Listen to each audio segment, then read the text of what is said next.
Hi guys. Today we're going to be doing today I'm going to be doing a theory, and this theory is going to make you believe me. And this is about Thomas and the Magic Railroad. Now, I know all you Thomas fans were thinking that it isn't canon, like a lot of things from things never appeared again after the movie. But this theory is about what that the movie actually is canon. And I think you're all gonna believe me for this. Now, I'm not gonna mention all the things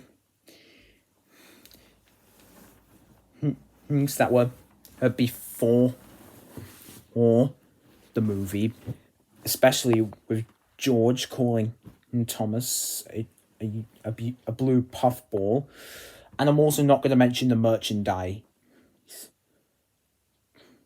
But anyways, let's get going, shall we? So, the first thing why the movie is canon is we have Diesel 10. Yes, we know that Diesel 10 continued to make his appearances as after the movie. He appeared in Calling All Engines and made a background appearance in The Great Discovery, and then appeared at the end of Misty Allen Rescue, and then appeared in Day of the Diesels, and he also appeared in an episode from Series 17, that being The Missing Christmas Decoration. And speaking of Diesel 10, he also called Sydney Twinkle Toes in The Missing Christmas Decoration, which was as a reference to him calling Mr. Conductor and Junior Twinkle Toes. And also his claw Pinchy, as we all know in the original script of the movie and the work print, Pinchy wasn't named, and then after the movie, Pinchy wasn't named again. Like seriously, that was a callback to the script and the work print, and Pinchy not being named. And also, Lady appeared in Calling All Engines in a dream sequence, of course. And that's another thing why the movie is canon. And also, who can forget? And also, and speaking of Lady, you might a narrow gauge engine named Millie actually had the same whistle sound as Lady. And yes, that's another thing why the movie's canon.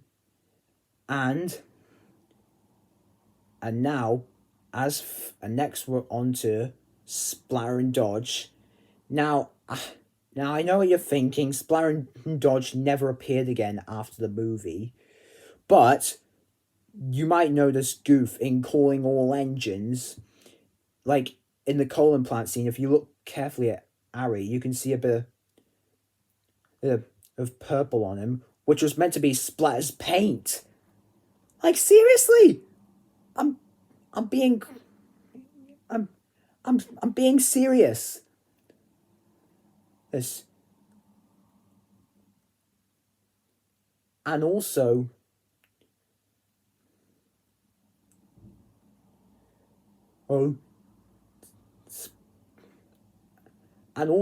what about the tumbleweed?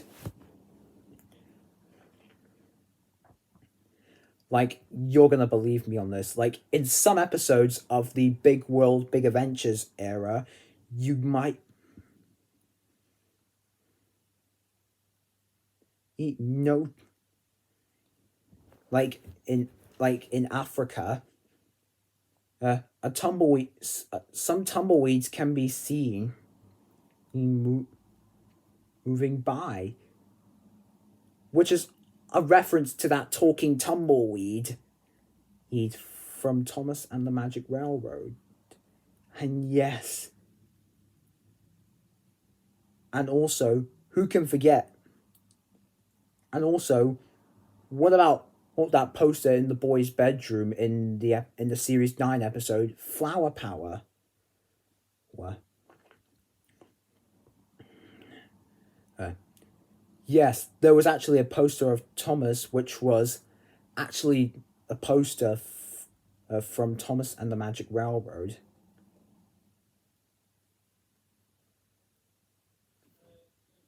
And also, in the character gallery from the US DVD of calling all engines, and like when we get to talk when we talk about Lady, you may notice that the Fat Controller actually mentioned gold dust. Like seriously, I've got to be in. You all, you seem, and I can see you're all getting your shock faces now. And also, in the episode Slippy Sodor, which people would call the ripoff of the series 4 episode Special Funnel, and yet Slippy Sodor is from series 13. Like, the red funnel that Thomas had is kind of like a party popper, which is actually a reference to when Thomas said that Junior have put party poppers in his funnel in the past. And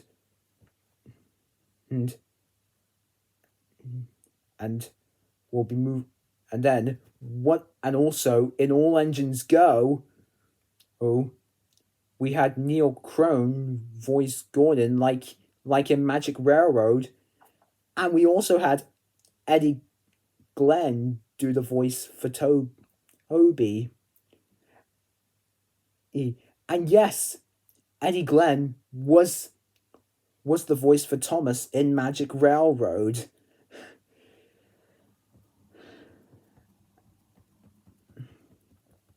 And oh yes, you're all gonna get shocked, aren't you? I swear all of you are gonna get shocked by this. And also in the series 23 episode Heart of Gold, in a fantasy, after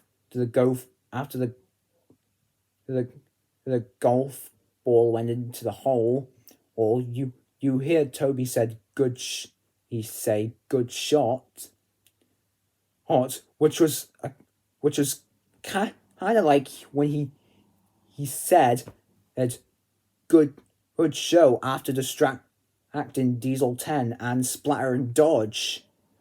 I know! It's crazy!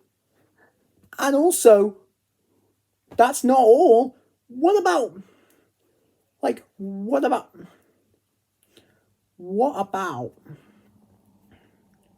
what the sea? And also, what about James's model? Like in the series 10 episode Edward Strikes Out, which was like the very worst episode of series 10, and it was originally written for the role of James, and in fact James's model wasn't working and was in need of major repairs, which was similar to Edward's model not working and needing major repairs during the filming of Thomas and the Magic Railroad. I know, this is crazy.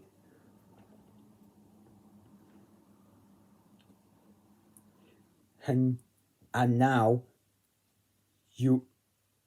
and now we're on to the thing. You have all. Oh, actually, I forgot one. And there's also an episode from series he's 19 were in, like when Thomas had,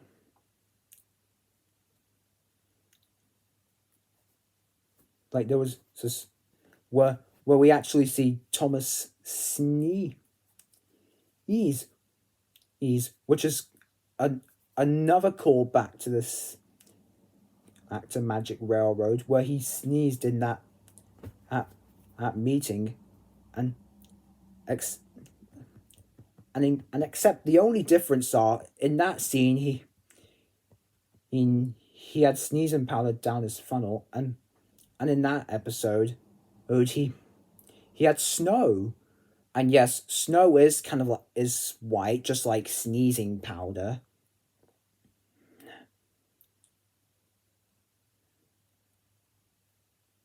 And now we're on to one more. Oh, actually, still, I forgot another one. And also, according to the Thomas Wiki, is that Thomas and the Magic Railroad was actually the first time we see the coaling plant, and it also, and then we see the coaling plant later on after the movie, and it also last appeared in series 11 in the episode Thomas and the Stinky Cheese. And yes, you are all starting to believe me. And now we're on to this final one. And this one is gonna surprise you all. And you may and yeah, you may have noticed it, but in Thomas and the Royal Engine, and Thomas actually said his line from the movie, which is little engines can do big things. And yes, we know that. Yeah, it was used again in Thomas and the Royal Engine. And yes, that ain't that at a surprise. Yeah. Yeah. So those are those are the things why the movie actually is canon. See, so bye.